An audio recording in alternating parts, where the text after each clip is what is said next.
E aí, minha galera, podcast Aula Extra no ar. Eu sou Rafael Petracioli, seu anfitrião, aquele que sempre tá por aqui.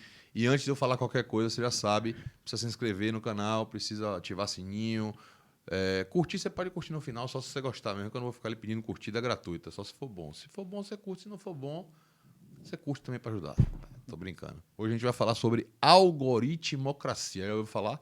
Pois é, vamos falar sobre isso. Inteligência artificial, questões imbricadas no direito com esse tema. E eu queria, primeiro, antes de mais nada, vou contrariar a produção aqui, eu vou dar boa tarde para minha querida colega Ivy Lira. Tudo bom, Ivy? Como é que você bem, tá? Rafa, senti você Que mais milagre calma. você por aqui. Ó, eu, na verdade, pensei se eu vinha ou não hoje, sabe por quê?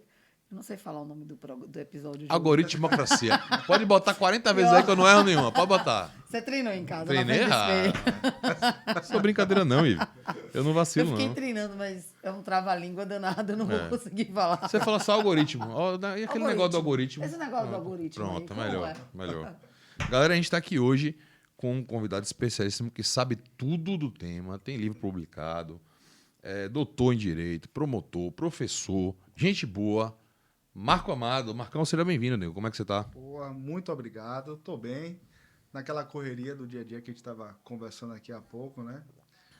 Ministério Público não é brincadeira em termos de trabalho, mas tenho certeza que a advocacia é muito Também, menos. Então, Mas tudo bem, e vamos que vamos aí nessa temática que, apesar do trava-língua, eu acho que vai despertar interesse aí do pessoal. Rapaz, Eu queria... tá super você na, sabe tá que eu super sou na moda. curiosa. Tá É, super na tá moda. super na moda e eu sou super curiosa. Às vezes eu fico perguntando, vem cá, como é que a pessoa parou para pensar nisso? Rapaz, você roubou minha primeira pergunta, porque quando a gente Foi? conversou com ele recentemente, eu ia começar com essa outra abordagem. Eu ia perguntar para ele por que ele começou a produzir conhecimento jurídico justamente com esse foco. Onde é que surgiu essa foi no Algum mestrado, foi no problema, doutorado, ou não foi nenhum dos dois? Chegou, rapaz, tem isso também, né? É. Eu não sou, porque assim, ó, doutor, mestre, eu sou só eu. Não tenho nada aqui. Mas a gente vê muitas dessas histórias, né? O cara fez uma dissertação de mestrado, aí tá, às vezes, no meio da tese de doutorado, aí vem outra ideia completamente que ele se apaixona e aquilo não tem nada a ver com o que ele já produziu anteriormente. Eu queria entender, de forma curiosa, entrar em sua semana para saber como é que esse negócio chegou na caixa dos peitos aí. Beleza, na verdade, comigo foi um encadeamento, né? Eu não tive esse insight magnífico, esse despertar que muitos têm de repente dissociar a temática do doutorado com a do mestrado. No meu caso foi o inverso, foi um encadeamento mesmo, em que eu pesquisei o trabalho do mestrado, ele girou muito em torno da crise da democracia representativa, né? Sim.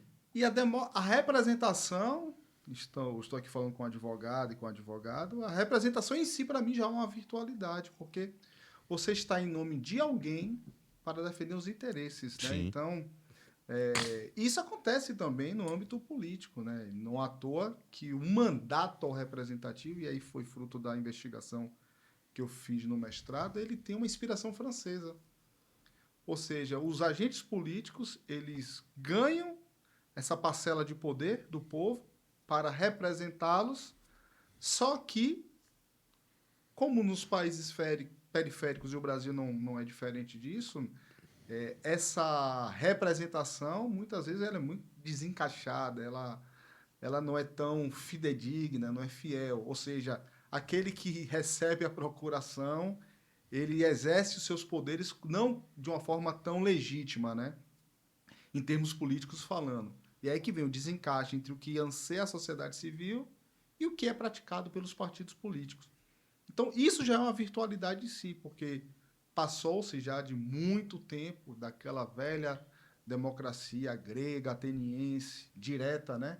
Em que os cidadãos, eles diretamente, sem intermédio de ninguém, exerciam a sua cidadania. É engraçado, é porque os modelos eles vão falindo, né?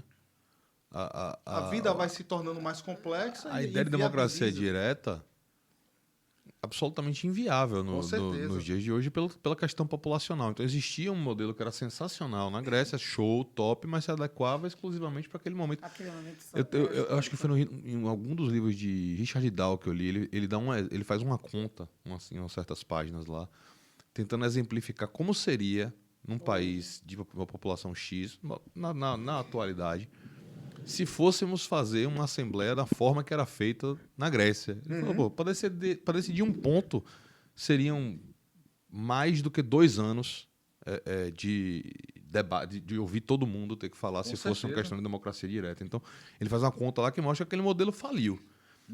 A gente adaptou, veio a representatividade. Isso. A pergunta é, você acha que já estamos no limiar de uma falência desse modelo de representatividade agora? Sem dúvida alguma, na minha opinião, isso já demonstra sinal de desgaste há muito tempo, né? Especialmente porque, e aqui eu falo do cenário brasileiro, nós não exercemos a parte cívica como se deveria, no sentido de cobrar, de fato, de fiscalizar os agentes políticos. Porque existem instrumentos no Brasil que podem permitir, de certa forma, essa aproximação da sociedade civil com os agentes políticos. Sim. Os conselhos de educação, os conselhos de saúde, plano diretor, orçamento participativo e por aí vai. Diversos instrumentos políticos, jurídicos, que, se bem manejados, ia permitir aquela lupa do povo para dizer, olha, não é por aí que eu gostaria que a verba pública fosse direcionada. Mas, Especialmente nos municípios que eu não pequenos. tinha pensado. É pura verdade o que você está falando. Mas talvez a sensação que eu tenho é que a sociedade também se sente representada e delega essa civicidade, se essa palavra existisse, a também aos órgãos e entidades públicas. Exatamente.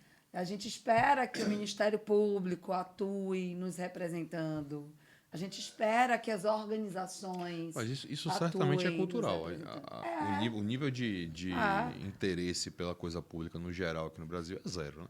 No geral. A gente precisa de um super-homem que faça mudanças imediatas. E a gente fica atrás disso. Só que nós somos os nossos super-homens. As nossas mulheres maravilhas. Porque é o que a gente está conversando aqui. Se você delega e esquece, a probabilidade de você ser pessimamente representado é imensa. E é o que acontece. Então, nesse trabalho de mestrado, eu busquei investigar esse fenômeno da partitocracia, não era algoritmocracia nessa época. Por que os partidos políticos se tornaram entidades tão poderosas, autorreferenciadas, ao ponto descoladas da realidade. Descoladas. Observa, sem né? se sentir com nenhuma submissão a nada. Observe como é que vai os fundos partidários, as emendas PIX e por aí vai. E eles legislam dessa forma e existe uma blindagem aí simbólica real que parece entidades intocáveis. Então, isso me incomodou muito na época de investigar não apenas como é que o fenômeno se dava, as causas e consequências, mas eventuais remédios que a gente poderia manejar para diminuir, pelo menos, esse hiato, né? E aí foi fruto do trabalho do mestrado. No doutorado, eu peguei o gancho desse fenômeno da partitocracia, mas eu já fiz a união com outro da juristocracia, que é exatamente o pêndulo girando de uma forma hiperbólica para o outro lado. Ou seja, se o Poder Executivo e o Poder Legislativo não estão atuando, acaba que diversas demandas envolvendo políticas públicas que impactam diretamente milhares, talvez milhões de pessoas, acabam desaguando no Poder Judiciário. Sim. Que muitas vezes não é o locus mais adequado para se discutir e solucionar esse tipo de problema, mas que foi chamado à porta para resolver o problema. Isso é um fato. No Brasil, isso é um fato. Basta observar como é que o Supremo Tribunal Federal tem avançado naquilo que muitos chamam de ativismo judicial indesejado. Enfim, a hipertrofia de um poder, no caso judiciário, ele reverbera necessariamente a atrofia dos outros poderes, legislativo e executivo. Como equacionar melhor essa balança? Como é que os poderes podem dialogar melhor? Então, essa foi a investigação no doutorado. E com a minha preocupação de sempre, de fazer a sociedade civil se miscuir no poder executivo, no poder legislativo e no poder judiciário. Porque, como eu disse, se todo o poder emana do povo, das duas, uma. Ou a gente vive uma quimera, uma utopia, ou a gente pode viver uma distopia, porque, na verdade, o futuro por vir é muito negativo. O quadro que se vive e que há de se viver será ainda pior por conta desse descolamento. Então, como é que o povo, como é que a sociedade civil organizada ou não pode exercer um papel de fiscalização mais efetivo, mais eficiente perante todos os poderes, perante o Ministério Público, que não é poder, mas tem uma parcela de responsabilidade grande para provocar, Sim. a Defensoria Pública, a OAB, enfim, se não houver uma das minhas linhas, se não houver por parte da sociedade civil essa tomada de rédea, as coisas continuarão da forma que estão e tendem a piorar. E dentro desse cenário, eu pensei, confesso, termo algoritmo, porque eu já vinha pesquisando muito a questão do fenômeno das Big Techs. E como é que as Big Techs elas têm impactado, influenciado na condução das políticas públicas e, às vezes, dos negócios políticos de uma nação. E, dentro dessa pesquisa, eu me deparei com essa expressão algoritmocracia, achei muito interessante. Quem é o autor? Você se lembra? Não vou recordar, eu sei que o artigo era em espanhol. Era um artigo em espanhol que eu li e eu falei, rapaz, tá aí. Só que eu procurei dar uma outra roupagem exatamente naquela linha de investigação que eu venho desenvolvendo desde o mestrado. Como é que vai ser a sobrevivência da democracia agora com os algoritmos? Observe que nós estamos numa decrescente em termos de representação. Visionário, né? Os partidos Na verdade, políticos... Ele teve uma visão do cenário atual, você nem imaginava. Não imaginava. Os A gente partidos pode pedir políticos. os números da Otto para ele. Não, Equipe é nova, né? Loto, viu? Loto. Equipe tá... Loto foi de lascar, pô, rapaz. vamos subir um pouco o valor. Rapaz. Porra. Só lembrei daquela da girafinha, não, da zebrinha do Fantástico. Ah, Coluna do... Eu não sou dessa época. Realmente. Eu até lembro, mas eu era pequeno, viu? Rapaz, aí não foi longe agora. Ô, Marcão, agora você. A perspectiva é porque falar sobre a questão do algoritmo e as relações jurídicas imbricadas nessa questão abre um leque gigantesco de hipóteses de conversa. Não tenho dúvida nenhuma. Com certeza. Mas a sua linha de condução inicial era justamente a relação que isso travava com as questões democráticas. Isso. Foi antes do Brexit, da eleição americana? Foi depois? Foi durante? Como é que... Durante a investigação, começou nesse período. Porque já me impactava muito como é que se deu o Brexit, por exemplo. O grau de manipulação que houve naquele episódio, naquela época. Eu acho que era importante, porque eu nem sei se todo mundo que está... o Brexit foi a situação em que a Grã-Bretanha, o Reino Unido, saiu da União Europeia através de um plebiscito e que alega-se que as redes sociais exerceram enorme influência através de fake news, etc., na população para determinar essa saída. Tanto que todos consideram que a saída foi extremamente danosa para todos, para a própria Grã-Bretanha, para a própria União Europeia. Foi ruim para todo mundo, mas ainda assim aconteceu e se estuda o quanto que as redes sociais acabaram influenciando nessa decisão. Isso é o Brexit que a gente está falando aqui. Exatamente. E, para além, né, desse fenômeno, aí eu acho que as pessoas acompanharam com um pouco mais de tranquilidade as eleições nos Estados Unidos, as últimas, por exemplo. No Brasil... Enfim, qual é o poder dessas Big Techs fazer as verdadeiras câmaras de eco? O que são câmaras de eco? São pessoas que possuem a mesma afinidade política, que recebem as mesmas informações, discutem as mesmas coisas com aquilo com a qual concordam, e isso vai ganhando um volume imenso, mas de homogeneidade. Você não abre espaço para o campo dialético, para discutir com o outro aquilo que pensa de diferente. Você tocou num ponto que essa questão das câmeras, para mim, é uma curiosidade que eu tenho em relação ao fenômeno. Porque a gente sempre ouve falar muito em bolhas, né? As bolhas. Isso, que também pode ser chamado dessa forma. Eu vivo na minha bolha aqui, as conversas são nesse sentido. Na minha bolha aqui tem uma dialética, na minha bolha não tem. Na minha bolha. Ah, não, eu tenho um grupo aqui, o pessoal tem uma bolha aqui da galera que é 100% bolsonarista, de extrema direita ou de direita. Tem uma bolha aqui que é o pessoal 100% petista, de esquerda, tal, tal, tal. Isso. E você tem, de fato, essa retroalimentação de informações e vieses de confirmação. O pessoal só troca Isso. informação ali no sentido do que confirma o que eles mesmos já pensam. Exatamente. Exatamente. O que me intriga, e aí você que estudou é que vai me desintrigar agora, é como é que isso se amplia. Porque, veja, em tese, a bolha está ali, aquele discurso não era para sair da bolha. E, ou seja, se não era para sair, porque ele está ali reverberando internamente, né? O pessoal se autoconfirmando o tempo todo, seja com fake news, seja com informações verdadeiras, não importa.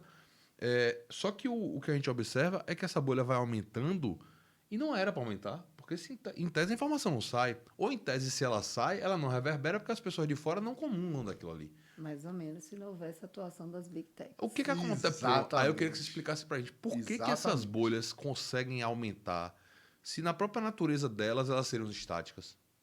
Pois é, elas não são estáticas. E quem sacou isso muito bem são os manipuladores das Big Techs. Quem está por trás dos códigos de programação dos algoritmos. O que é que eles fazem?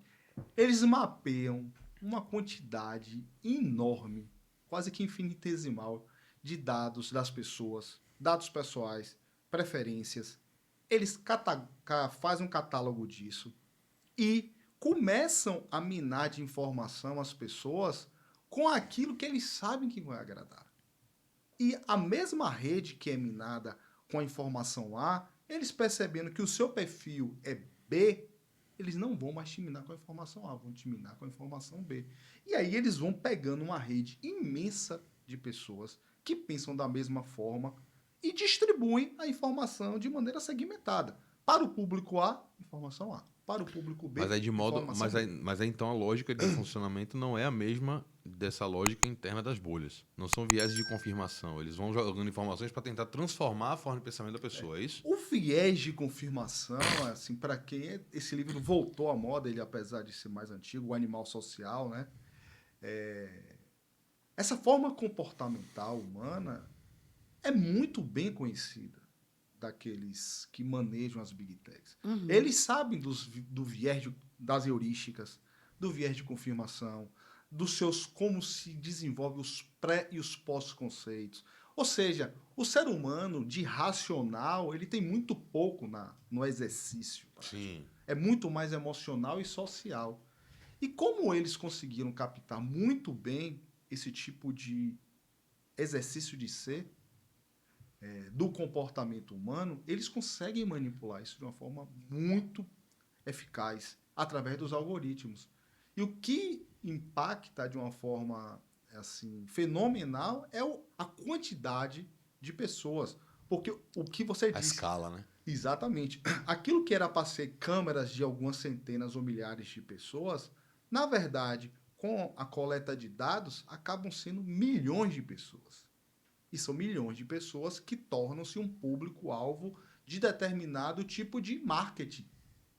E a partir desse tipo de marketing, eles vão te municiar com informações, com publicidade de pessoas que têm um perfil de extrema-direita, de pessoas que têm um perfil de extrema-esquerda, de pessoas... As pessoas de centro, eles têm mais dificuldade de fazer esse tipo de mapeamento. Então, não ocorre um fenômeno de manipulação tão forte para aqueles que vão para os opostos. Mas nem por isso deixam de ser mapeados. Porque a partir do momento em que você ingressa em uma rede social, você acaba abrindo mão, a civilista aí sabe disso, de muitos direitos da personalidade seu.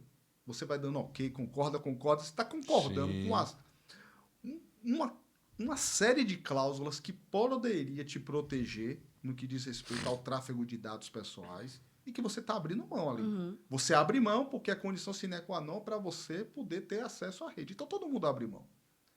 Sim, você abriu mão disso. A partir disso, eles começam a ter a noção, assim, de uma forma tão exata que, melhor do que você mesmo, passa a conhecer os seus gostos. Sabe onde você anda, sabe o que você consome, sabe quais são as suas preferências de viagem, quais são as suas preferências de restaurante, de comida. E por aí eles fazem um mapa mesmo da pessoa, só que em uma escala gigantesca. E se você perceber, eu uma vez estava num grupo de estudo que eu até participava sobre isso. Existem autorizações que você autoriza a eles terem acesso aos seus cruzamentos de dados. Então, por exemplo, se eu cruzo meus dados com o de Rafael, em algum momento a gente trocou informação. Desculpa, gente. Ele não tem acesso somente às minhas informações, mas também aos seus comportamentos para comigo. Sim, sim, sim. Agora vamos lá. A priori, toda essa forma de existir da rede social, porque o algoritmo é a forma de existir da rede social por excelência, né? Sim, sim, sim. Não existe a própria ideia de rede social sem Sim. até porque a ausência de algoritmo seria dizer que todo mundo teria acesso a tudo quanto é informação de todo mundo, sem nenhum tipo de ordem, sem nenhum tipo de nada. Isso é contra a própria ideia de você ter uma rede social, né? Então, não dá para imaginar rede social sem algoritmo. Ao mesmo tempo, o algoritmo é a forma com que a rede social lucra. Sim, Porque a rede social ela tem como receita vender propaganda de algo. sim. Ponto. E ela vende essa propaganda de algo de acordo com as preferências da pessoa. Qual é a grande diferença de uma rede social para um outdoor na rua? É a seletividade, né? O outdoor, qualquer pessoa passa e não necessariamente está interessada naquilo ali. A rede social ela tem não é uma garantia, mas ela tem uma probabilidade muito maior de levar o que você está vendendo, a sua propaganda, para alguém que já tem interesse ou deveria ter de acordo com a análise dele. Então é uma questão comercial, certo? O que é problemático, aí me permita, é que para vender esses produtos, essas propagandas, o que é de mais valioso no tráfego entre as Big Techs são os dados pessoais. É a partir daí Então você que já eles começou costumam, que eles A Big Data. têm a Big Data, que eles conseguem manejar com um grau de eficiência absurdo aquilo que vai gerar lucro, né? É o grande poder. hoje Você em já dia, começou né? a responder a pergunta justamente com essa fala aí, porque o meu ponto seria em que momento acho que é ingênuo a gente achar que isso não passou pela cabeça deles, né? Mas em que momento que eles perceberam que aquilo ali não serve só para vender propaganda, que aquilo ali serve para fazer, na verdade, é para controlar grupos sociais. A venda é uma consequência desse controle que eles têm. Você já A vida é o controle. e a pergunta era se isso seria o grande problema. Você já está me trazendo uma perspectiva diferente, que na verdade o problema começa antes. O problema começa no armazenamento desses dados pessoais, que está baseado em uma autorização legalmente dada pelo próprio usuário, mas que Não é um negócio, livre, né? mas que é um negócio que é meio vinculado, né? Você não Com tem uma certeza. liberdade é ali livre. Você na não escolha. tem a plena autonomia quando você aceita aquelas condições. Até porque, se você perceber, são coisas essenciais. Por exemplo, você não consegue comprar medicamento, certos tipos de medicamentos, se você não responde um tal de um formulário do laboratório. E esse formulário do laboratório, ele tem acesso a dados da sua vida íntima e de saúde que ele te controla. Eu vou dar só um exemplo. Certa vez, durante certo tempo, quem saía para comprar os remédios da minha mãe era eu. Então, eram os meus dados que ficavam cadastrados naquele laboratório. Eu recebo constantemente incentivo a consumir certos medicamentos que eu não consumo, Que era para sua mãe. porque era para minha mãe. Exatamente. Então, a questão da Big Data não é o controle só econômico, não é o controle só político, é o controle de saúde. O quanto ela pode interferir na condição física e emocional da sociedade como um todo. Mas vamos lá. Inclusive, se você que está assistindo, comenta aqui no vídeo se você já leu um desses termos, viu? Das redes sociais, antes de clicar lá no concordo. Eu nunca li nenhum. Então, não tenho vergonha de dizer. Estou na massa. Faço parte da E massa. se você parar um dia para você ler, você enlouquece. Principalmente, por exemplo, um dia a gente num grupo de estudo desses, a gente levou, acho, uma dessas alterações desses grandes aplicativos de alimentação, de delivery, é de enlouquecer. É. Porque as plataformas, hoje em dia, elas aumentam os serviços ofertados.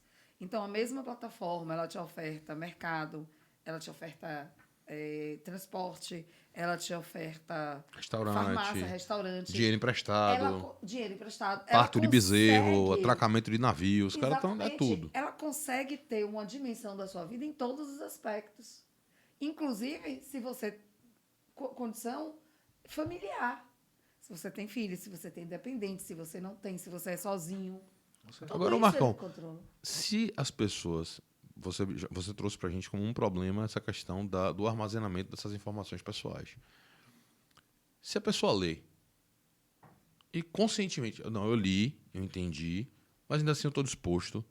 Esse problema na sua cabeça, ele estaria Soluciona. mitigado ou ainda seria um problema em si mesmo? Seria um problema porque funcionaria muito como uma cláusula abusiva que a pessoa vai se submeter para fazer jus ao acesso a determinada rede, por exemplo. Porque ou você adere, adesão, contrário, ou você não fora. vai ter acesso, ou você está fora da Matrix, entende? Então, Olha observe. os termos. Você está fora. Estou me sentindo um zumbi. Mas- Só que o zumbi... Mas somos. De certa forma, estamos zumbis. E se não acordar, eu temo muito. Você observe que O que é que você chama de acordar? é perceber que, e aí eu vou um pouco para já avançando na resposta, que se os algoritmos eles continuarem opacos dessa forma, se não houver O que é uma um transparência, algoritmo? você não verifica como é que está. Claro que vai ter um núcleo duro que não vai se mexer, até porque por propriedade industrial e etc. É o segredo do negócio dos caras. Né? Exatamente. Mas não todo. A opacidade é muito grande e não existe um grau de transparência mínimo nos códigos que são realizados para a construção desses algoritmos. Pelo menos as pessoas, os comuns dos mortais, não têm acesso a isso. Então, como é que funciona? Como é que eles estão direcionando esse grau de manipulação? Como é que os programadores estão, sob a influência, logicamente, dos diretores e dos donos das Big Techs, fazendo com que uma massa imensa, milhões de pessoas, bilhões de pessoas, TikTok, Instagram, gente, estão se direcionando para um comportamento A, B ou C, entende? Se não houver, e aí o poder estatal tem que encampar esse tipo de luta, digamos assim, de um maior controle sobre essas Big Techs e uma maior transparência de como determinados negócios são realizados, a situação vai ficar cada vez mais obscura e o que a gente vai ter é exatamente isso. Observe que quanto maior o grau de eficiência para atingir o seu desejo personalizado, para que eles te entreguem aquilo que vocês desejam. Você acabou de falar, daqui a pouco você está recebendo exatamente um produto que não é possível. Para que isso funcione dessa forma tão perfeitinha, você tem que abrir cada vez mais mão da sua privacidade. Ou seja, o seu grau de intimidade vai para quase zero. Porque, observe, eles saberem qual é o seu tipo, sua tipagem sanguínea. Se você é alérgico, se você tem diabetes, se você já sofreu depressão. Olha aí o grau de informação que, se manejada por bem, ótimo. Mas se for manejada para algo não tão interessante, pode causar danos irreversíveis. Então, vai desde o gosto do seu filme para o cinema até quantos filhos você tem, se seu filho sofre de leucemia, se seu... E a partir disso aí, uma série de coisas são realizadas. Eu perdi meu pai esse ano, né? Eu perdi isso, porque assim, no período, muitas pessoas me deram mensagens na rede social de sentimentos, de pêsames. E eu fiz 2 postagens com meu pai. Você não tem ideia de quanto obituário aparece quando eu vou botar a pesquisa. Não, eu vou transformar Mas seus... eu não tenho dúvida que isso é algoritmo. Eu vou transformar seus... Porque seria como se não fosse trágico. Porque poderiam usar do meu momento de fragilidade, e claro que estão tentando, do meu momento de fragilidade da minha perda, para que eu fique vendo os obituários, para que eu entre naquela... E de repente você, daqui a pouco, eu faço um plano. É. O plano do céu 2, Isso. o plano do céu 3. Agora vê, vamos lá. Eu vou pegar o exemplo de Ive. Hoje, pra gente que tem algum nível, né? E olha que eu já sou um tiozão, não sou lá o expert em internet. Mas pra gente, até que já é um pouco mais tiozão, a gente já tem uma noção de que essas coisas acontecem, né? Por exemplo, que Ive deu aqui agora. A gente sabe, por exemplo, que as coisas que são faladas perto dos smartphones geram depois propaganda. Todo mundo que tem um mínimo de conhecimentozinho sobre isso sabe que essas coisas acontecem. Então, eu vou colocar isso no âmbito da obviedade, certo? Tipo assim, pô, Ive fez postagens sobre luto, eu, algoritmo, vou mandar para ela propaganda sobre obituário, sobre tudo isso aqui, sobre psicologia de luto. Exatamente. E aí vai. É isso aí. E aí vai. Mas isso parece o óbvio, certo? A gente já sabe que eles fazem isso. A mesma coisa se você vai fazer uma viagem. Pô, você entrou no site, comprou uma passagem, tá pesquisando direto sobre o destino tal. Daqui a pouco sua rede social tá inundada de propaganda sobre aquele destino, postagem sobre aquele destino, etc. Tal. Isso, para mim, tá no campo da obviedade, que é o que acontece mesmo e ponto. O que me preocupa é o que está fora desse campo da obviedade. Porque a gente começa... quando é na obviedade, você percebe e você pode, inclusive, não participar daquilo. Né? Tipo, porra, não, tô propaganda aqui, porra, tá me mandando só porque eu tô vendo aqui a passagem e tal, não vou nem prestar atenção nisso. Eu tenho essa opção consciente. O que me preocupa, eu queria que você falasse sobre isso, é quando isso está fora da obviedade, porque já é a manipulação de comportamento inconsciente. Não é Ive recebendo uma propaganda de luto porque está de luto. Isso é óbvio. É Ive começar a receber algum tipo de postagem que possa eventualmente manipular a forma com que Ive politicamente pensa, aproveitando-se daquele momento em que ela está de luto, por exemplo. Sim. Né? Então chega assim, começa a chegar coisa para Ive que fala sobre morte de parente querido, mas você vai ver ali, tem um viezinho político ali, e aí você vai... Isso... E aí, eu não sei nem se a gente pode falar que se o YouTube derrubar essa porra aqui, vai ser uma saca, vai ser uma... Né? Tô falando aqui. Nem pensei nisso. Mentira, viu, YouTube? A gente adora algoritmo. Inclusive, distribui a gente bastante aí pelo algoritmo, pelo programa dessa porra. Será que vão... A gente tá falando muito na palavra? Rapaz, a gente já teve alguns programas aqui que a distribuição ficou baixíssima por causa do tema, né? A gente tem essas coisas, né? Tá vendo aí? Já dá pra perceber claramente. Mas a pergunta é, Marcão, a gente tem isso dentro da rede social? Não sei se você tem uma opinião formada sobre isso. Já é proposital. Você enxerga hoje que as Big Techs, elas já têm a intenção, não digo de efetivamente usar, mas de ter esse poder? Sem dúvida alguma. Sem dúvida alguma. Aquilo que você acabou de mencionar aí, através desse mapeamento, passa a me radiografar Marco Aurélio como um possível eleitor do candidato A. E sabe muito bem quais são as temáticas através desse mapeamento que foi feito em pouquíssimo tempo eles conseguem ter. É rápido, não é? É muito rápido, porque a troca de informações e o volume de informações trocadas é absurdo. Então, assim, ele consegue o raio-x de Marco Aurélio rapidinho. O que um psicólogo demoraria 1 ano, talvez, ou 6 meses, em poucas semanas eles têm essa radiografia. É pesquisa eleitoral para quê, né? Não, esquece isso. Pra quê? Muito mais confiável. Isso é a essa idade das pedras, isso aí. Você tá no medievo aí. Então, assim, e aí começa, não só para mim, mas pessoas que pensam como o Marco, bombardear com informações que vai me trazer repulsa, por exemplo. Digamos que eu seja muito ferreamente contra o aborto. E eu não admito esse tipo de coisa. Mas eu faço parte de algum tipo de conselho municipal, ou de conselho de saúde, ou conselho de educação. Ou seja, eu exerço qualquer tipo de papel político, de qualquer relevância mínima que eu possa impactar na opinião alheia. E eles percebem isso. E começam a me inflamar com relação a esse tipo de temática. Inflamar como, Marco? Através de mensagens, através de vídeos, que passa muitas vezes ao largo do filtro das redes sociais. E eu vou ficando indignado e vou mostrando aos outros que pensam como eu, como é que eu estou indignado, e vou compartilhando essa informação. Aí vem o problema também das notícias falsas, que às vezes você reproduz reflexão. E a partir daí eu já criei um ciclo de ódio do meu pensamento com relação ao tema aborto. Nisso aí, sabedor que eu, como um vereador, vou buscar projetos de lei, ou como deputado ou como senador, que vá de encontro a esse tipo de coisa. Essa temática, dessa forma. Isso já foi pensado por eles. E eles estão simplesmente me manipulando. Eu sou a marionete nesse jogo aí. Então, assim, a troca de informação, o bombardeamento de temáticas que interessem a setores segmentados é proposital.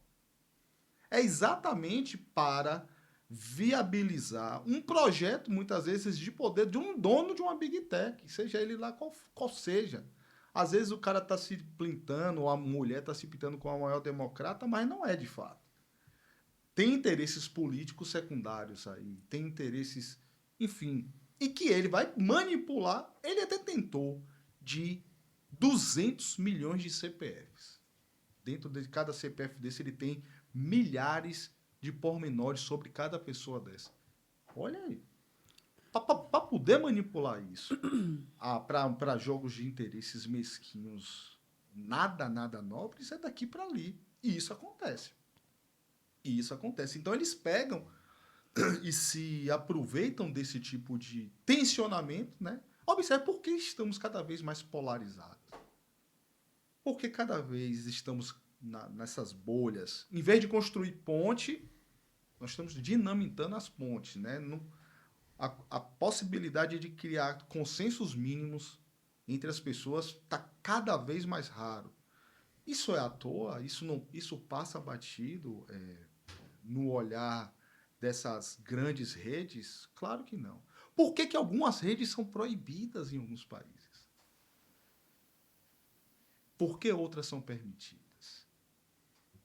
Que inocência é essa? Entende? Eu estou fazendo perguntas assim, perguntas capciosas, digamos assim, apenas para revelar aquilo que, na minha opinião, está muito escancarado. Existe um jogo político dentro disso, ou jogos políticos. E, muitas vezes, esses jogos políticos vão de encontro ao interesse da soberania de uma determinada nação, por exemplo. E eles trafegam nisso. Eles fazem com que as pessoas fiquem cada vez mais concedendo dados e informações, porque cada toque, cada like, cada curtida, cada tempo que você passa mais em uma determinada plataforma, tudo isso está sendo radiografado. Então, os seus gostos para a venda de uma publicidade, para o óbvio, né? Isso vai ser destacado e vai ser usado, mas também cada vez que te conhece na sua intimidade, sabe como você pensa. E se sabe como você pensa, pode te manipular.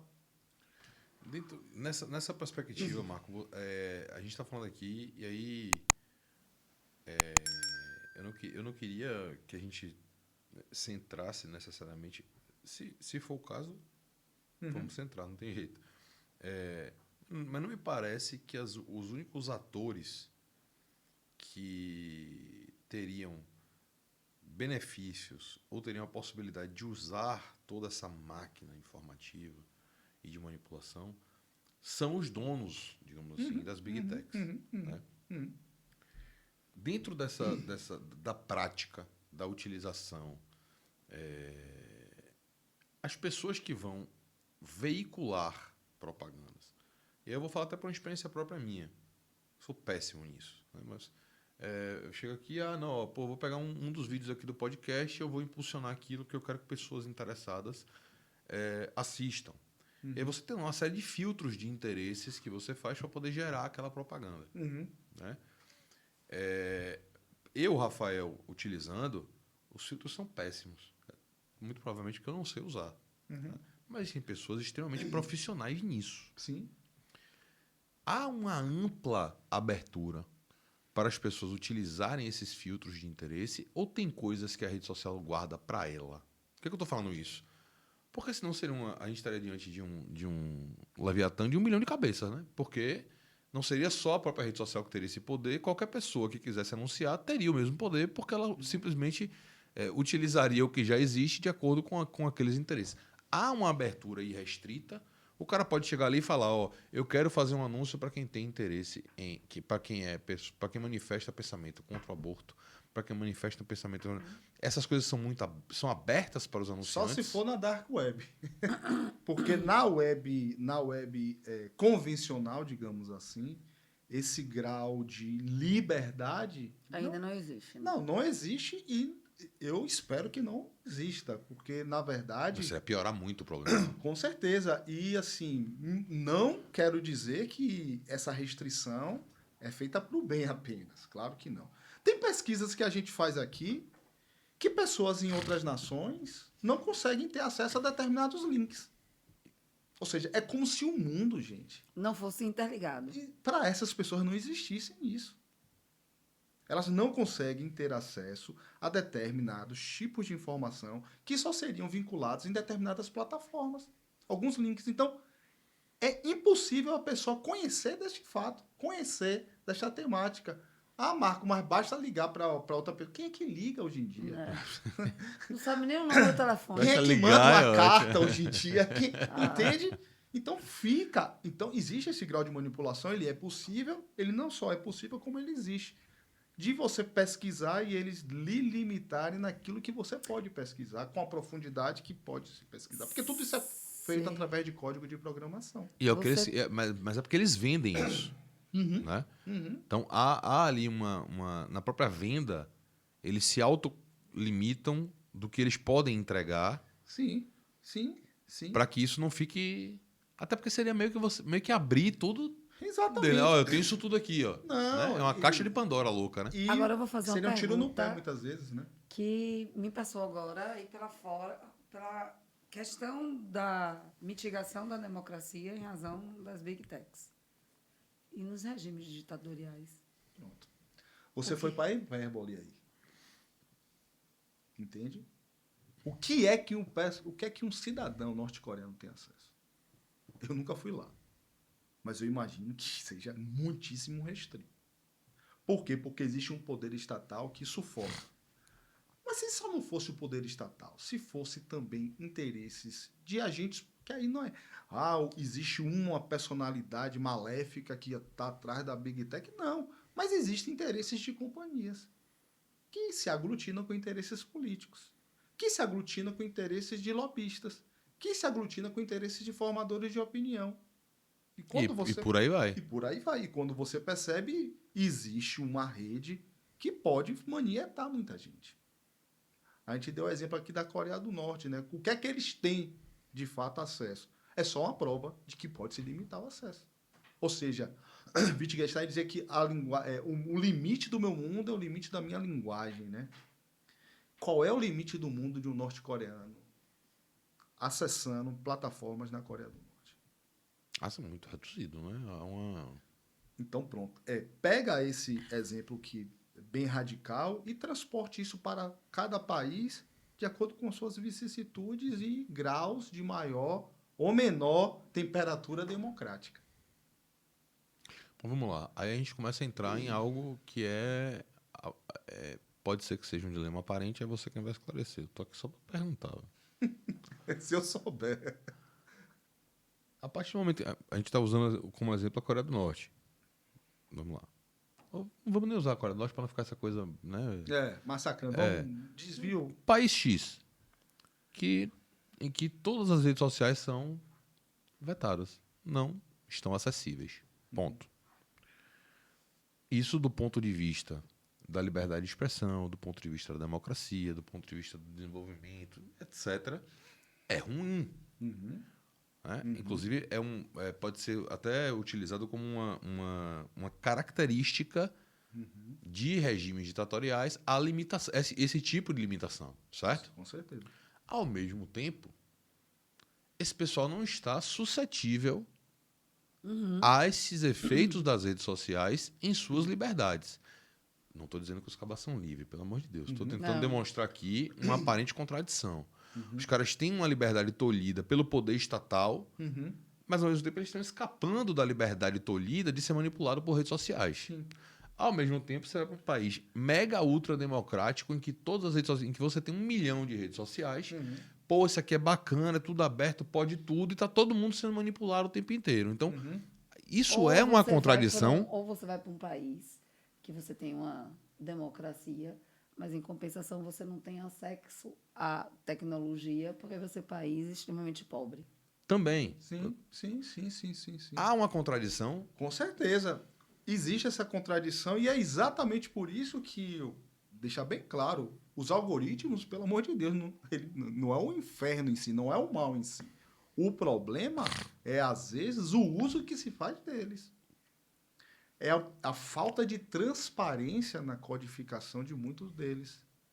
A ausência de uma maior possibilidade de auditoria mesmo. Auditar como é que está se direcionando. Isso sem entrar no ponto nevrálgico aí dos direitos autorais, dos direitos de propriedade industrial, que, logicamente, cada empresa tem que conservar o seu. Mas alguma forma de regulação, e aí algumas nações estão avançando nesse sentido, tem que haver. A partir da regulação, você, sei lá, através de agências reguladoras ou através de outros organismos, sociedade civil organizada, não sei, poder melhor fiscalizar. Aí eu volto ao meu trabalho do mestrado. Sem fiscalização, sem um maior controle e a coisa correndo solta, pode ter certeza que muitas vezes o interesse a ser atendido não vai ser o seu. Entende? E aí a sensação Não vai que ser eu o tenho- seu e vai estar parecendo que é, o que é ainda pior. né? Porque exatamente isso, Você não tem essa consciência. a manipulação, no seu ponto ótimo, é exatamente isso aí. Você nem tem o grau de percepção de que o que você está fazendo é porque te programaram para você fazer exatamente aquilo. Entende? Agora, você fala dessa questão da fiscalização, de eventual transparência, tal. Para mim, eu não sou da área de tecnologia e não me imiscuí em um estudo mais profundo como você. A impressão que eu tenho é que, por mais que tenha fiscalização, por mais que tenha, vai sempre ficar um rabo preso ali e eles têm total condição de fazer isso, né? Tipo assim, não, veja só, o que a gente faz é isso aqui. Só que tem uma parte aqui que eu não vou mostrar e que não tem como você ter acesso. Isso para mim é muito claro, né? Há uma caixa preta que a própria Big Tech, ela tem que escolher deixar você ver ou não. Ela pode simplesmente escolher não deixar. E aí a própria ideia de transparência seria para inglês ver. Vamos aqui deixar isso aqui desse jeito, tal. Partindo dessa premissa, eu vou deixar isso para o final, mas eu vou perguntar agora, mas a gente vai continuar ainda muito mais. É só para entender uma vicissitude do que da forma como você produziu esse conhecimento. Você acha que, se você tivesse um botãozinho hoje aqui de desfazer a existência de todas as redes sociais, você apertaria ele, dado o risco hoje que a gente passa com essas existências, ou você acredita realmente que não precisa desse botãozinho e que dá para elas existirem e as coisas serem menos ruins desse lado da manipulação, da algoritmocracia?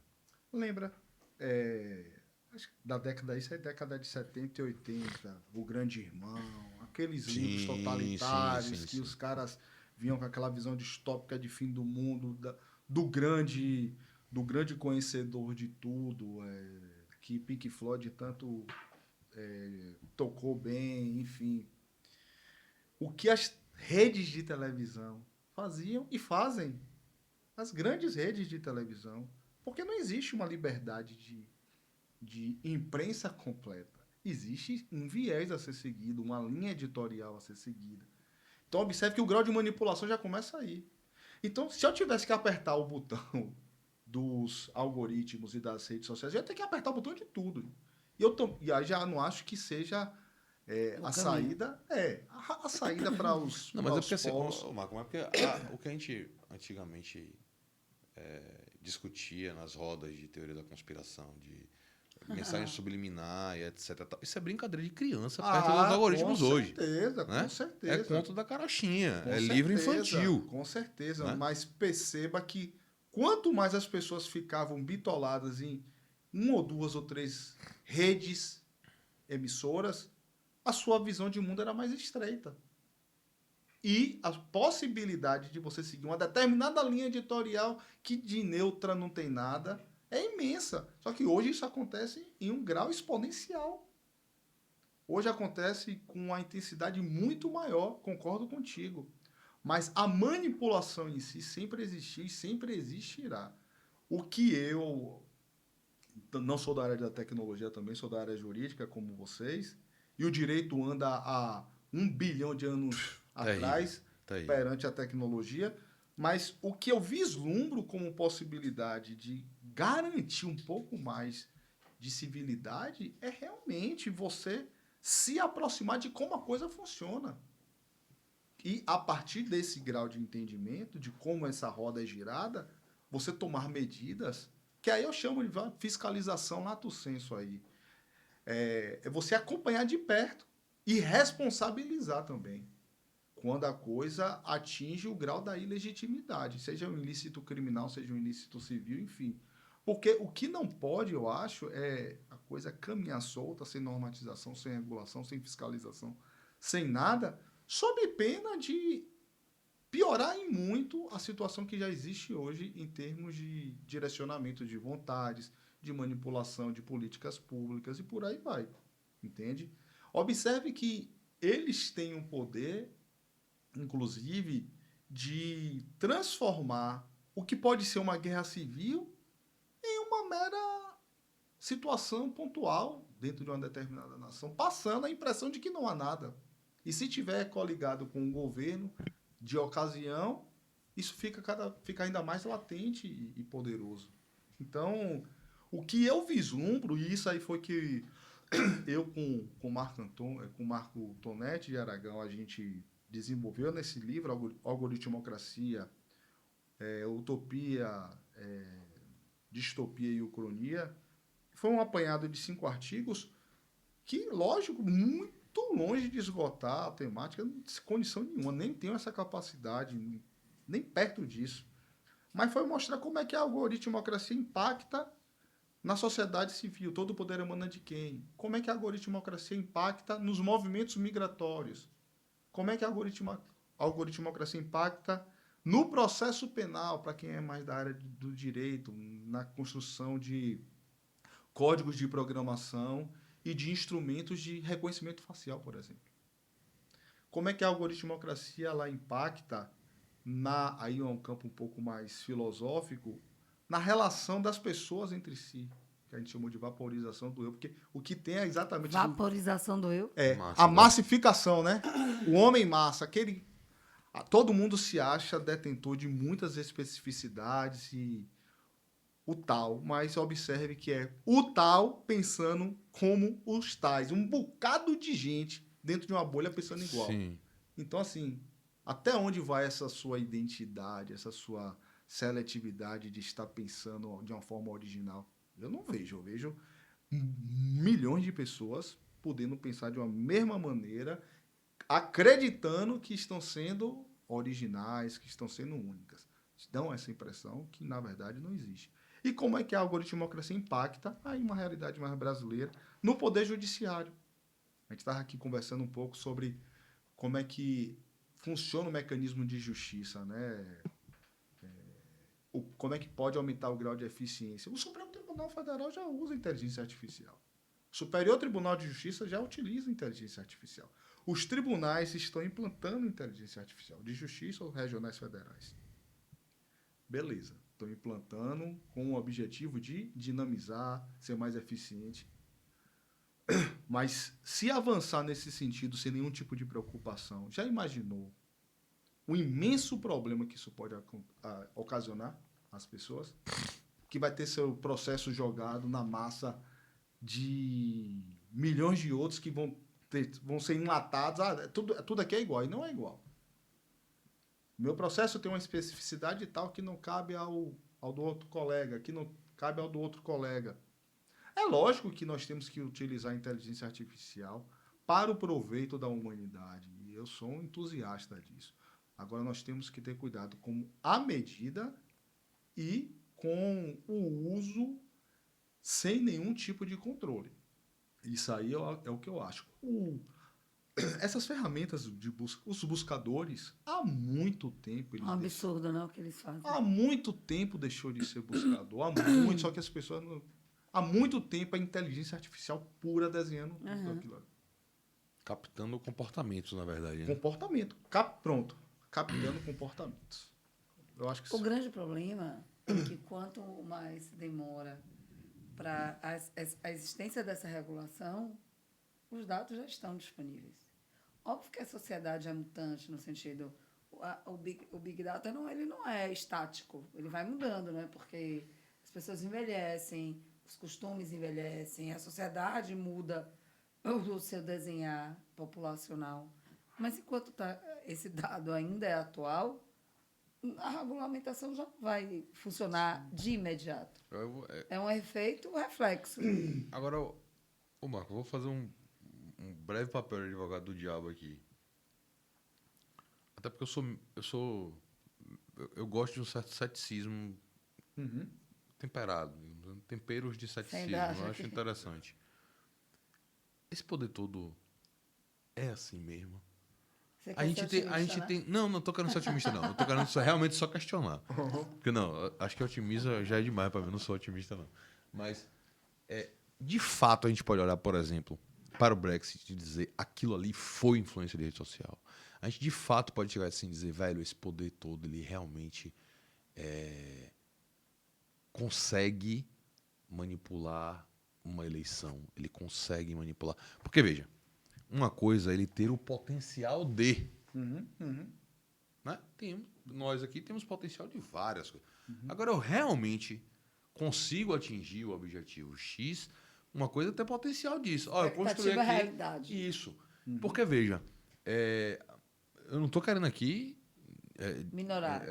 validar, não, o algoritmo é isso mesmo, vamos manipular todo mundo. Não. Mas no sentido de, será realmente esse poder, ele é catastrófico assim? Ou a gente ainda precisa ver algo pior acontecendo para poder chegar nessa conclusão? Alguns documentários, eu acho que vocês podem pegar em alguma dessas plataformas, com relação ao Brexit, por exemplo, já demonstraram que houve um impacto, se não relevantíssimo, determinante para que o resultado fosse como saiu. Tanto é que eu acho que era a Cambridge Analytica, eu acho que era a empresa que estava por trás disso. Algumas das pessoas que trabalhavam saíram e foram perseguidas e, enfim, a vida da pessoa tornou-se um verdadeiro inferno. Depois que essa coisa veio à tona e explodiu esse tipo de notícia. E houve a responsabilização, salvo engano, porque já faz algum tempo que eu assisti esse documentário e li alguns artigos a respeito, mas houve a responsabilização. Por que houve a responsabilização? Porque houve um impacto... Se responsabilizou, provou algum nexo causal ali. Né? Que atingiu especialmente nas camadas mais idosas e conservadoras daquela sociedade. Também existem documentários e artigos científicos que demonstram como o viés de força que a manipulação conseguiu direcionar os resultados eleitorais nos Estados Unidos. No Brasil, eu não sei se existe estudo empírico nesse sentido, mas eu apostaria que sim, porque conosco seria diferente. Certo? Então, assim, tem um potencial, eu não tenho dúvida nenhuma que tem esse potencial. Já mostrou os seus dentes, na minha opinião, já mostrou os dentes. E tem documentários pululando por aí, demonstrando que, de fato, eles atingiram aquela meta a que eles se propuseram, entendeu? E não à toa que eu acho que a resposta mais candente a essa constatação é o que muitas nações estão fazendo em termos de responsabilização de alguns dos chefes dessas big techs, né? A França responsabilizou um. O Reino Unido caça um outro. Os Estados Unidos não permitem determinada rede. A China também não permite determinada rede. Por que isso? Por que eles proíbem ou eles responsabilizam se não fossem tendo a plena consciência da máquina que elas representam, entende? Então, assim, tem potencial, não tenho dúvida nenhuma. Já foram utilizados e demonstraram ter esse potencial. Para mim, sim. E quem diz não sou eu. Investiguem os documentários a respeito disso.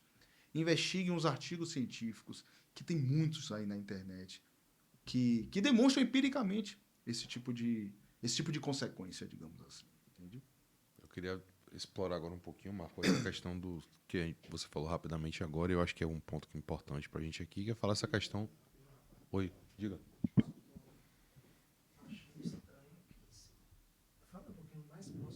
Alô, alô, alô? Alô, alô? Alô, alô, alô? Pronto. Eu queria, Marco, pegar o gancho da questão da inteligência artificial dentro do mundo jurídico. E aí não quero aqui ir pro lado do arrasta para cima do Instagram, das ilusões comerciais que se criam em torno disso. Eu queria falar de coisas mais efetivas, realmente. Certo? Você já falou, inteligência artificial já é uma realidade há muito tempo no Supremo. O Victor está lá negando o segmento. Uma infinidade de recursos extraordinários já tem uma cara, né? No STJ a gente tem a mesma coisa, outros tribunais estão fazendo a mesma coisa, mas a gente começa a perceber essa sede de mais, né? Não, vamos fazer mais, Eles começam a enxergar esse potencial e, ao mesmo tempo, quando olham para trás, começam a enxergar que não tem servidor, que não tem juiz, que o processo está aumentando, que a lentidão está tomando conta. Estão vendo um cenário de terra arrasada e olhando para frente, vendo uma ferramenta que eles acreditam que pode mudar absolutamente tudo. Né? Eu sou da opinião que não pode, nem deveria. Mas isso, para mim, começa a gerar um perigo real. O que você falou da questão dos processos? Pô, cada processo não é igual ao outro. Né? Esse processo tem uma peculiaridade, aquele tem outro e tal. As inteligências artificiais teriam condição, inclusive, de analisar isso. Isso não seria um problema, digamos assim. Sem problema nenhum. Né? E, de fato, do outro lado da moeda, a gente tem, sim, uma massificação de demandas judiciais geradas, inclusive, pela própria abertura de acesso ao Poder Judiciário. A gente nunca teve isso, por exemplo, o boom que aconteceu com a lei dos juizados especiais. Né? Litigar no Brasil era impossível, só que a gente tinha dinheiro litigar no Brasil. Então, com o advento dos juizados especiais, você democratizou de fato aquele acesso ao Poder Judiciário, só que ao mesmo tempo você judicializou a vida, porque agora ninguém mais discute com o vizinho, o cara vai para o juizado. Ninguém bate na porta do vizinho e diz: seu cachorro fez cocô na porta da minha casa. Não, ele já vai para o juizado dizer: o cachorro fez cocô na minha porta, eu quero indenização. Isso é um efeito colateral, digamos assim, como todas as liberdades, quando usadas em demasia, acabam gerando. Mas você enxerga possibilidade de utilização de inteligência artificial para este tipo de finalidade, não de fazer, por exemplo, o que já é feito, análise de uma petição específica para determinar se aquilo ali é caso de um recurso extraordinário ou não, como fazem os robôs dos tribunais superiores. Mas no sentido de buscar essa eficiência massiva, porque o meu medo é esse. É o cara chegar e falar assim: não, a partir de agora a gente vai ter uma inteligência artificial que vai pegar esses processos juizados, tudo aqui vai julgar. Beleza. Se isso for feito com algum nível de... Né, que conheça as vicissitudes de cada processo, mas a gente sabe que não vai ser. Já não é hoje, sem inteligência artificial. Imagine com inteligência artificial, vai ser muito pior. Onde é que você acha que inteligência artificial se encaixa como uma solução de um problema relevante dentro do judiciário? Beleza.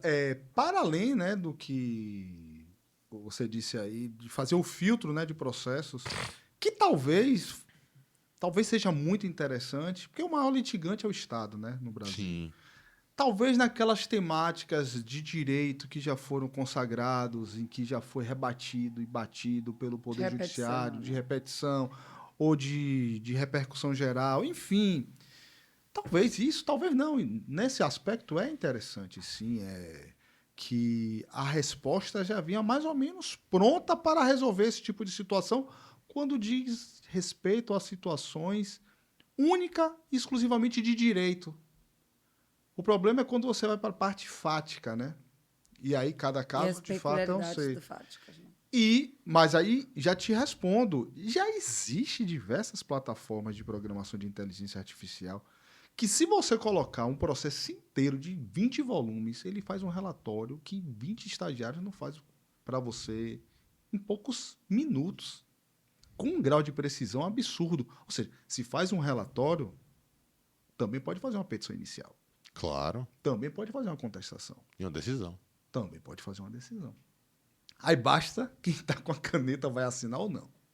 Então, assim, a potencialidade já está aí. Isso é indiscutível. Agora, peraí. Você falou uma parte interessante. Depois vai ter que vir alguém para assinar. Isso. Quem assume essa É responsabilidade? isso, porque veja. Uma coisa é a gente falar, por exemplo, tribunais superiores. Ainda que digitalmente. Digitalmente. Mas que a pessoa, no mínimo, vai se responsabilizar por aquele conteúdo. Sim, né? sim. Porque uma coisa é ser para o Tribunal Superior. No Tribunal Superior, via de regra, e aí as súmulas todas são essas barreiras, direito, né? o fato já transitou em julgado. Né? O que não transita em julgado é o direito que vai ser discutido lá. Mas o fato ele já não pode mais ser conhecido pela Corte Superior. Então é muito fácil você colocar uma análise só de direito, porque as peculiaridades da coisa estão no fato. Então, isso já facilita muito, né? Você tira a carga factual do processo e deixa só o direito, é muito mais fácil que você consiga padronizar atuações naquilo ali. E, inclusive, é o desejado. O Tribunal Superior ele existe, em essência, para isso, né? Para fazer essa uniformização. Mas quando você está cá embaixo no mundo dos fatos, e a gente está falando de juízes e tribunais de justiça, tribunais regionais federais, os tribunais não superiores, os tribunais locais, você já começa a ter um problema. Porque a análise factual ela já é um pouco mais complexa. E se não fosse para ser assim, a gente poderia ir no limite da hipérbole e não preciso de juiz mais então. Porque seria absolutamente automático. Certo? Ao mesmo tempo, isso subverte uma questão que aí eu acho que é cara a você, por todos os seus estudos, referente à ideia de democracia.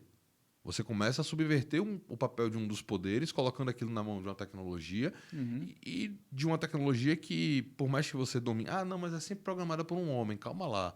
A própria ideia de inteligência artificial é de que ela mesma vá se desenvolvendo. Vai chegar um ponto que você não bota mais a mão. Sem esquecer do algoritmo que também pode interferir na inteligência artificial. Sim. Ela é a base, né? Ele seria a base.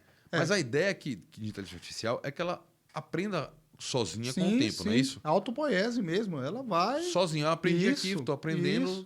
tal. Não seria melhor deixar inteligência artificial fora do conteúdo decisório, não, velho? Seria, mas... Não Entende? dá? Eu acho Não que dá mais. a gente não vai escapar disso, sabe? Eu não sei, assim... Honestamente falando... Não tem mais bases de processo Porque até... seguinte, né? Olha, observe... Você disse aqui com muita perspicácia que os tribunais superiores eles diferenciam o fato do direito e aí começa o direito, nega segmento, porque não revolve matéria fática. Mas muitas vezes, para você dizer se a questão é só de direito, você vai ter que me excluir no fato. Então, nem esse recorte... É verdade. E nem esse recorte Ainda tem exceções. é tão simples assim. Então, observe que o conteúdo humano é importante, pelo menos nas próximas décadas, eu espero que seja, para observar alguns tipos de pormenores que, por enquanto, passa batido. E observe também que o Código de Processo Civil, aqui tem muito tempo que eu não acompanho o CPC, mas já existem mecanismos em que o juiz de primeiro grau ele já indefere liminarmente com julgando improcedente determinado tipo de demanda com a natureza tal. Caberia uma inteligência artificial para esse tipo de situação? Entendi. E observe que vai ter análise de fato também. Então, a tecnologia, se já não está pronta, ela está em vias de estar pronta para produzir sentenças como, assim, que às vezes nenhuma outra inteligência artificial reconhece. Porque para algumas linguagens de programação, passa batido por ser humano. Você não sabe se aquilo ali foi produzido. Sim. Tem pessoas que estão tentando se especializar nisso, buscando padrões e etc. Mas muitas vezes não consegue. Aí precisa de uma outra inteligência artificial para dizer se aquela inteligência artificial é de fato uma inteligência artificial. Eu fico aqui lembrando do jogo da imitação. Lembra aquele... Sim. O matemático, né? Enfim, que Descobriu as conseguiu... comunicações lá. Exatamente. Conseguiu bater de frente com o Enigma, a máquina alemã. Que ele disse...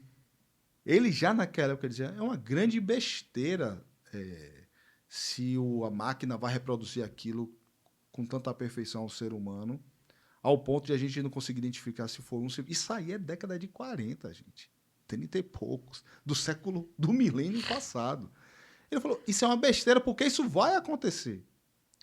O problema vai ser à medida em que isso vai se dar. Isso já era dito. Então, hoje eu te digo, porque eu já vi isso acontecer. Relatórios sendo produzidos de uma análise de um inquérito policial super complexo sendo feito em segundos. Com um grau de precisão absurdo, porque eu fiz a análise antes, fiz as minhas anotações, depois você lança os prompts e os comandos. E aí? Basta você fazer as perguntas específicas, objetivas, e a linguagem te dá. Como diz um amigo meu, rapaz, isso aqui parece magia negra, porque isso aqui é assustador. Falei, velho, é assustador de fato. Então, se faz um relatório, se faz uma petição inicial, olha aí nas redes sociais quantos advogados e escritórios estão vendendo como produzir uma petição inicial hoje. Você destaca isso, você destaca aquilo. E quem é que te dá muitas vezes as ferramentas de informação mesmo de um processo? A própria inteligência artificial. Sim. Ou seja, é a inteligência artificial produzindo a petição inicial, é a inteligência artificial produzindo a contestação e a inteligência artificial Nós produzindo a somos só decisão. os instrumentos. Mas veja, aí tem até um ponto interessante do que você falou.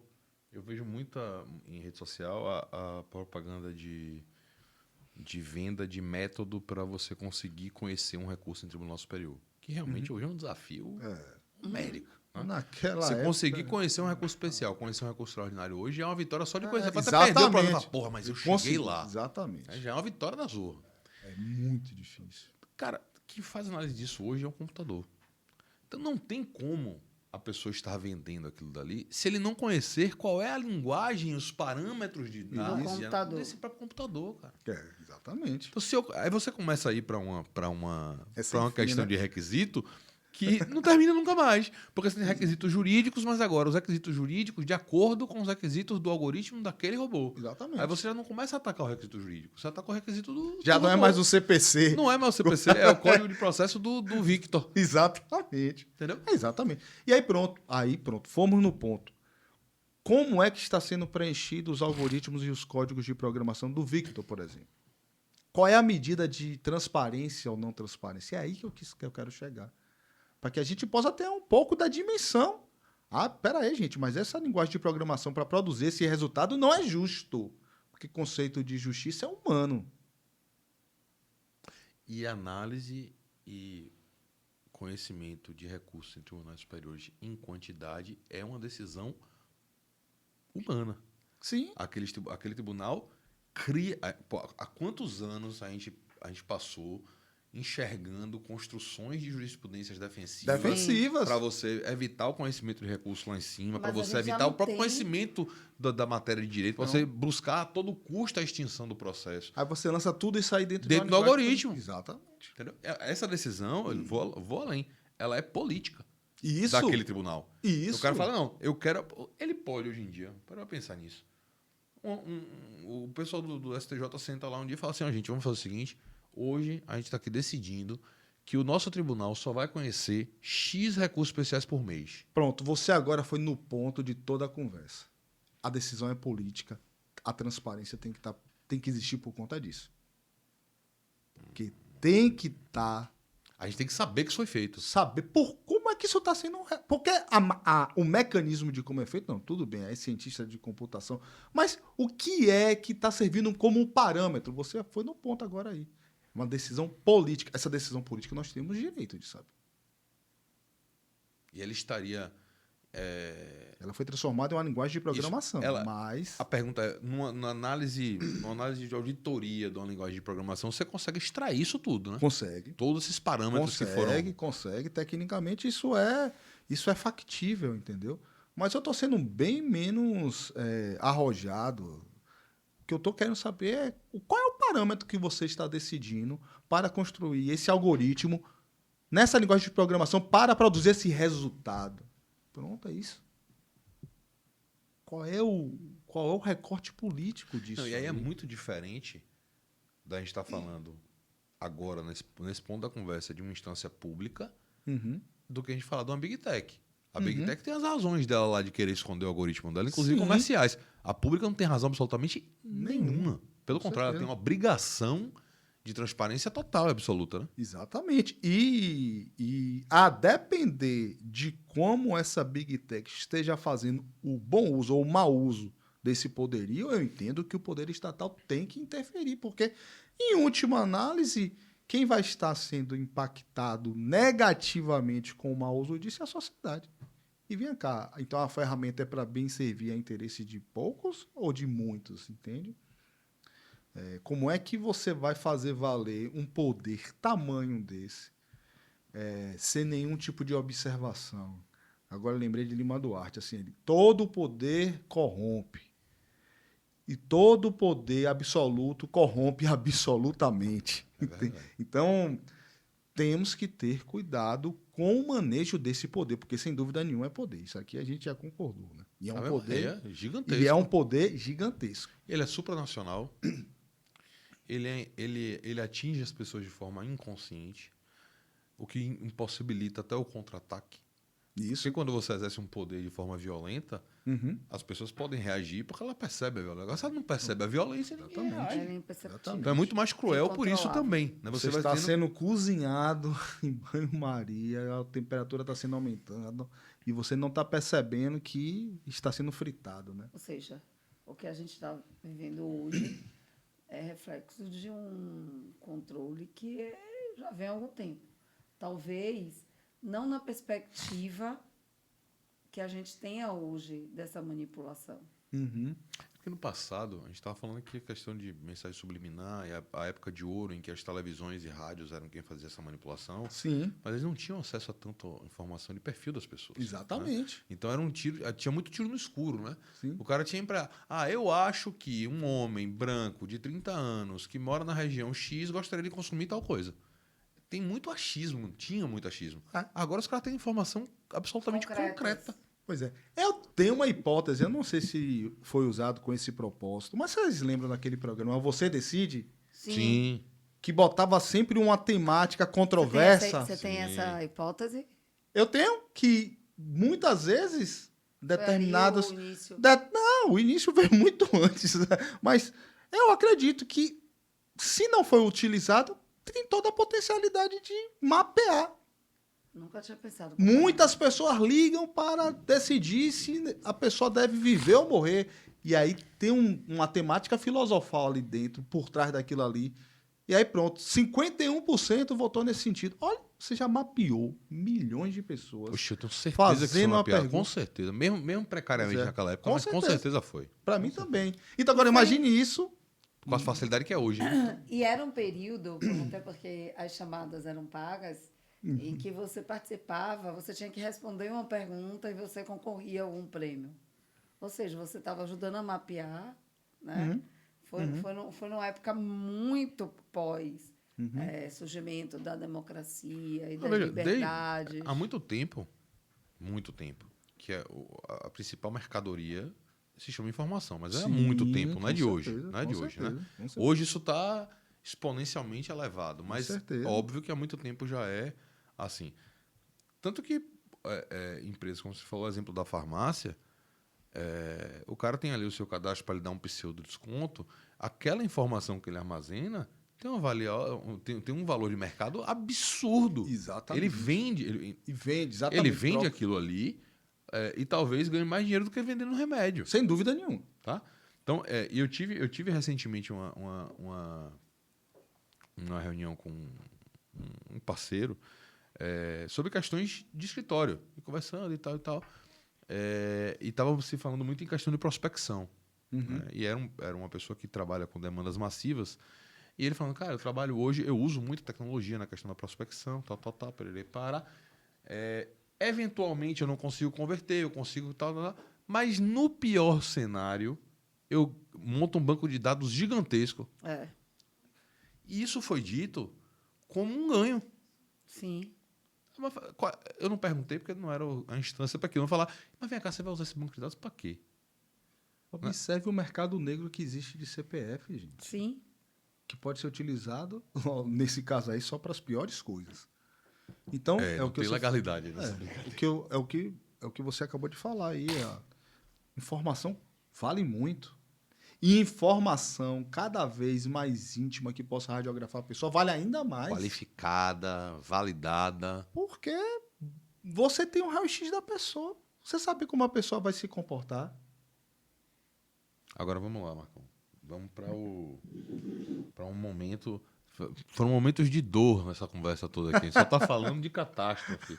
Mas eu quero falar agora de coisa boa. Ou talvez não seja boa. Talvez nem tenha. Como é que é a solução dessas A pergunta aí. A pergunta do milhão. De bilhões aí. Como é que. Vamos, obviamente, centralizar dentro do recorte dos seus estudos. Sim, óbvio, sim. Né? Sim, Como é que a gente consegue. Não Minorar, erradicar, não, mas minorar os efeitos nocivos da utilização, da atuação das próprias Big Techs dentro dos processos democráticos. E ainda mais aqui, óbvio, que a resposta lá é geral para o mundo inteiro, mas se você puder dar um recorte ainda para o Brasil também, fica bacana. Pronto, a gente pode começar pela regulamentação, para deixar que essa coisa não pode ficar no vazio. Tem que haver um recorte jurídico, que através do recorte jurídico a gente consegue tornar factível um bocado de coisa, inclusive responsabilidade criminal, civil e por aí vai. Sim. Depois, auditoria. Peraí, vamos fazer uma pausa. Regulação jurídica. Problema. As corporações são transnacionais, não nacionais, Perfeito. multinacionais. Sim. Como é que você enxerga que a gente consegue... Porque, assim, cada lugar vai acabar tendo uma regulação. Sim. Né? A União Europeia já avançou muito nisso aí. E nem por isso, apesar de ser multinacional, transnacional, cada país adaptando para a sua realidade, faz valer a sua soberania, porque das duas, você entrega a sua soberania aos interesses ou você faz valer a sua soberania. E claro que não radicalizando, né? De uma forma você inviabilizar o negócio, mas você criando amarras para deixar bem claro que aqui não é a terra de ninguém, entende? Então, essa regulamentação, ela é importantíssima. Eu tenho certeza que ela não pode descer a minúcias muito severas, porque senão você inviabiliza. Mas premissas básicas, parâmetros básicos têm que serem estabelecidos nessas normatizações. E aí as Big Techs teriam que se adaptar à regulação de cada lugar onde ela está. Claro. Aqui na Itália eu me comporto assim, no Brasil eu me comporto assim. Claro. Aqui eu me comporto... Já deveria ser assim. Alguns países já fazem com que seja assim, sob pena de responsabilização. Entende? No nosso caso, essa regulação é a LGPD? Ela começou, mas não termina com ela, entende? Tem o marco inicial, né, do Estatuto da Internet, Sim. etc. Tem a regulamentação dos dados pessoais, mas eu acho que deve avançar para situações um pouco mais setorizadas das próprias redes sociais, enfim. Não, volto a dizer, não estabelecendo minúcias. Até porque isso pode advir de uma normatização de uma agência reguladora criada com esse fim específico, por exemplo. Digamos que uma agência reguladora seja criada através de uma lei e ela, exercendo um poder infralegal, comece a descer mais em minúcias, como se faz com as companhias telefônicas, por exemplo. Perfeito. Entende? De uma maneira a amarrar mais a situação. E a partir disso, eu já falei de agências reguladoras. De agências reguladoras, mas também de mecanismos e de companhias que possam também fazer auditorias sérias relativamente a esses códigos. Não para desvendá-los, desnudá-los por completo, mas para saber a política que está por trás disso. Para ver se essa política é bem-vinda ou não é bem-vinda. Mas vamos lá. Em termos de regulação, dentro dos seus estudos, o que seria o principal conteúdo dessa regulação? É só garantir transparência ou é instituir balizas e limites também? Ou as duas coisas? Nesses artigos em que eu desenvolvi com o Marcos Tonetti, nós não descemos no detalhe da regulação, porque não fez parte do campo de pesquisa de cada artigo individualmente considerado. Tá. Mas eu posso te responder que seria... primeiro, você tem que saber a quem responsabilizar. Segundo, você tem que estabelecer obrigações, deveres mínimos de compliance para esses tipos de empresas. Você tem que permitir, na minha opinião, através dessa regulamentação, quais são os órgãos fiscalizatórios. As agências reguladoras, dê o nome que quiser, que vão poder editar atos infralegais, né, para descer as minúcias, como se faz nas companhias telefônicas e telemáticas, ao ponto de você estabelecer direitos mínimos dos consumidores que estão se servindo dessas redes sociais. Você pode estabelecer também mecanismos de responsabilização civil e de responsabilização criminal, e aí é o aperfeiçoamento de cada ciência, no caso. Ciência penal, ciência civil. De como porque a gente vai ter que fazer frente a essa nova realidade. Assim, a receita não vai vir pronta. De como é que nós vamos poderemos responsabilizar os representantes legais, digamos assim, dessas empresas em sociedade empresária, em dado território. Ou seja, você percebe que eu estou aqui buscando não entrar no conteúdo em si daquilo que eles fazem, mas pelo menos fazer construir um aparato para que a coisa fique muito bem delimitado. A partir daqui vocês não podem passar. Aqui você extrapolou os seus limites. Exatamente. Então, um ponto da regulação. Uhum. Outro ponto que você já falou aí, que está conjugado... Agência reguladora, que é fiscalização. Fiscalização e transparência, gente. Vamos lá. Realmente dá para fiscalizar, bicho? Porque veja. Em dada medida, dá para fiscalizar. Porque... Eu falo principalmente na questão dos ataques à democracia, entendeu, Marcão? Uhum. Porque assim, você chega ali e você percebe que está acontecendo uma eleição, que vamos pegar nosso exemplo do Tupiniquim. Está acontecendo aqui no Brasil, aparentemente, um movimento de manipulação eleitoral, tal, parecido com o que aconteceu lá no Brexit, tal. O cara chegar lá e... Vamos supor que ele conseguisse ter uma decisão judicial que autoriza que um auditor chegue lá e tenha acesso amplo e restrito às informações. Ele vai conseguir com aquilo ali. Porque, veja, eu volto para aquele momento caixa preta que eu trouxe agora há pouco, de que a empresa só vai mostrar o que ela quer mostrar. Ela só vai dar acesso ao que ela quer dar acesso. Então o cara vai chegar aqui e vai dizer, não, ó, pode olhar isso tudo aqui, ó, tá aí tudo para você. Tem coisa aqui ela já tirou tudo. Você não vai ver, você não vai saber o que está acontecendo. Então, a fiscalização para esses pontos mais graves e sacanas, que é justamente essa coisa da manipulação democrática, a gente tem como fazer uma fiscalização efetiva? Fiscalizar tudo é impossível. Você fazer um raio-x, qualquer atividade exatamente. De fiscalização. Você tornar tudo transparente, aquela máxima, né, que a luz é o melhor desinfetante que existe. Dificultar, né? Você dificulta e dá para você fiscalizar muitas outras coisas. Agora, esse amplo leque a esse nível, eu penso que não seja possível exatamente por essa máxima. Não é possível fiscalizar tudo. E é da natureza da tecnologia que as coisas sejam mais complicadas e escondíveis e disfarçáveis. Eu diria que é da natureza humana, sabe? Também. Que esse tipo de situação ele não se torne ele fique como uma caixa de Pandora mesmo, como você bem falou aí. Foi muito feliz, eu acho, essa sua expressão. Uma caixa de Pandora que ela pode ser arranhada, ela pode ser desengavetada até uma dada medida, mas algumas coisas não vão realmente, de fato, conseguir. Mas eu acho que o mínimo que se consiga já é um grande ganho para a coletividade, entende? Do que você manter tudo com opacidade, com ausência de controle, com ausência de fiscalização, com ausência de normatização. Porque aí sim é o cenário perfeito para que a coisa aconteça de acordo com quem tem um maior porrete. Aí vai ganhar sempre, né? Não, é porque o direito, ele tem, apesar de sermos anacrônicos, de sermos analógicos, o direito tem soluções que são criativas no sentido dentro do nosso próprio universo do que é possível ser criativo, que nós no direito não somos tão criativos assim, né? Mas, por exemplo, você tem institutos jurídicos que resolvem muitos problemas que aparentemente são irresolvíveis. Exemplo, inversão de ônus de prova. Sim. Você resolve uma série de problemas, sim, principalmente de descobrir o que está escondido, simplesmente fazendo uma inversão de ônus de prova. Você chega numa situação dessa, por exemplo, chega lá e fala, irmão, é o seguinte, aqui é uma acusação, um processo que está alegando que você está manipulando o processo eleitoral. E eu estou investindo. Prove que você não está fazendo isso. Você começa a ter uma perspectiva de que é possível, né?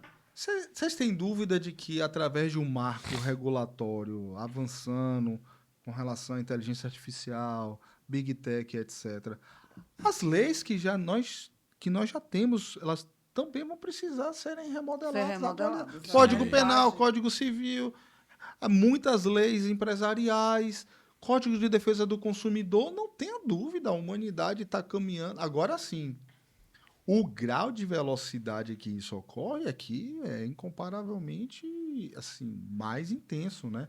Mas que esse tipo de rede, digamos assim, de legislação vai ter que se metamorfosear, na minha opinião, sim. E sem esquecer de que a manipulação do algoritmo também pode ser utilizada como um instrumento de interesse, né? De manipulação de interesse. Porque nem sempre vai haver vontade política para regulamentação. Não, até porque... Enquanto ele servir... Isso aí já é outro problema. Os lobbies. Marco, enfim. Marco falou isso aqui, né? Essa atuação do algoritmo e das big techs, ela tem que se acoplar a algum outro tipo de poder para fazer sentido. Sim, Senão não com faz sentido, certeza, né? com certeza. O cara com tem que certeza. chegar... Tem que ter o braço político. Isso. Ou o braço político, tem um braço econômico, tem um braço isso, tem um braço aquilo. Ela sozinha fazer por fazer não faz sentido nenhum, né? Tem que se acoplar a um braço do mundo real, né? Digamos assim. Exatamente. Grupos de pressão, lobistas, claro que não foi com algoritmocracia, eu trabalhei isso na redação do mestrado, mas sobre quem é que circunda os agentes de poder para manipular, para influenciar, e sem dúvida nenhuma as big techs estão agora nesse cenário fortemente, para legislar em causa própria, logicamente. Eu estou se amedrontado. sentindo um zumbi. Estou amedrontado, não vou mentir. Mas venceremos. Não vou fazer igual o João Glicério, que saiu das redes sociais, né? O João Glicério não tem mais rede social, Mas isso não significa dizer que ele esteja fora dos liberto. mapeamentos, né? Não. Fora da Matrix. Eu mesmo posso dar um perfil de João Glicério aqui perfeito. Agora também tem um detalhe. Possa ser que ele tenha assumido porque ele esteja na manipulação do Big Data. É verdade. Também. A gente está desconfiando agora. Pergunta no ar. Fica à vontade, João. Seu direito de resposta tá Tá garantido. garantido. Aqui no Agora Tudo isso Aqui aqui, não. vem andar pessoalmente. E é isso aí, Vivi, já começa a viajar. Vai aparecer aqui, ó. Que onda, né, pô. Marcão, velho, obrigado. Eu achei... Tenho certeza que você não, porque você claramente, ao final da nossa conversa, eu percebo que você é um otimista. Eu tenho que Eu ser. acho que você é um otimista, de verdade. Eu vou do cético ao otimismo. Isso. Eu já fui Ele muito começou pessimista. dando um pânico. Não, mas veja, dá pra perceber que ele enxerga, e ele tá embasado no que ele estudou, então a gente tem que... mas que ele tem uma visão otimista de possibilidades, né, digamos assim. Então, Não é algo incontrolável. eu queria lhe agradecer, mas queria dizer que mesmo otimista eu fiquei aqui amedrontadíssimo, continuo achando que a gente tá num caminho complicadérrimo. Você vai se mudar, né? Dark Side of the Moon. Né? Exatamente. Vai morar no meio do mato, Vamos onde ver não tem ainda. acesso à internet. Eu acho que aqui no Brasil a gente está começando, a gente ainda vai passar por muitos problemas por conta de algoritmocracia aqui, principalmente em questões eleitorais. Isso já está acontecendo nessas eleições desse ano. Com certeza. Já aconteceu nas duas anteriores e vai acontecer cada vez mais nas próximas. É isso que Assusta. me assusta muito. Mas, bicho, a forma com que você fala, eu consigo... Posso lhe dizer uma coisa, para eu entender coisa de tecnologia é porque você realmente consegue explicar de uma maneira muito fácil, muito tranquila. Obrigado. Parabéns. E obrigado por ter disposto seu tempo pra gente aqui. Pô, quem agradece sou eu e estamos aí. Sempre que chamar... Você eu já não viu sou, que ele tá te não é chamando glicério. Não. E você já viu que ele tá tão íntimo que tá te chamando de Marcão, né? Mas é Marcão mesmo. Para os amigos é sempre Marcão. Velho, deixa eu te falar um negócio. Quantas pessoas já sentaram aqui nessa bancada e lá na rádio, sem nunca ter me visto antes, 2 minutos depois Você tá me sai chamando de- de Rafa. Rafa. Não tem isso não. É isso aí. Eu não me chateio. Vamos construir pontes. Exatamente. É, É isso. Foi massa mesmo, velho. Parabéns. Obrigado. Galera, se vocês tiverem mais curiosidade, busquem o nome. A gente está chamando de Marcão aqui, mas é Marco Aurélio. Tá? Você vai achar muita produção sobre o tema, tem muito artigo, tem muita informação. O que a gente falou aqui arranha a casca do que esse cara já produziu sobre essas coisas. Então, tem muita coisa que você pode ler, que você pode aprofundar se você gostou do que você viu aqui. Beleza? E Velira, obrigado por estar aqui comigo hoje. Abriu essa exceção na sua agenda. Sempre. Viu? Mande um beijo para Joaquim quando você Eu dou, chegar, que eu tô sabendo que ele está agoniado em casa. Já me ligou. Galera, esse foi mais um episódio do podcast Aula Extra. Eu espero que vocês tenham gostado depois desse pequeno período de férias que tiramos, essa hibernaçãozinha, mas agora já acabou. Rafael voltou das férias. Se você, fui eu que tirei férias, mas em 3 meses de férias.